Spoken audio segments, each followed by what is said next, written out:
তোমাদের দাদা এটা খাওয়ার পর জিজ্ঞাসা করছে কি এমন দিয়েছি এত বেশি সুস্বাদু হয়েছে। বলে কিনা দেখতে যেমন লোভনীয়, খেতেও সেরকম দারুণ সুস্বাদু। তো আজকে তোমাদের সঙ্গে একদম দারুণ সহজভাবে পাটিসাপটা রেসিপি শেয়ার করব, যেটা তোমরা ঝটপট বানিয়ে নিতে পারবে বাজারে যে কেনা আতপ চালের গুঁড়ো পাওয়া যায় সেটা দিয়ে। তো চুলোর উপর একটা কড়াই নিতে হবে, তাতে দিয়ে দিতে হবে হাফ কাপ গুঁড়ো দুধ আর 3 চামচ মতো সুজি, হাফ কাপ খেজুর গুড়, সামান্য পরিমাণে এলাচের গুঁড়ো, তার সঙ্গে দিয়েছি আগে থেকে জাল করে ঠান্ডা করে রাখা দুধ 2.5 কাপ।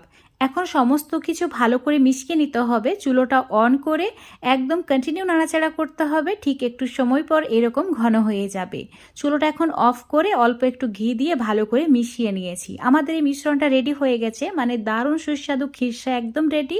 আর হ্যাঁ, এখানে খিরসা বানানোর জন্য সুজিটা কিন্তু ভাজা নিলে হবে না, কাঁচাই নিতে হবে। এখন এটাকে একটা প্লেটের মধ্যে তুলে ঠান্ডা করে নিচ্ছি।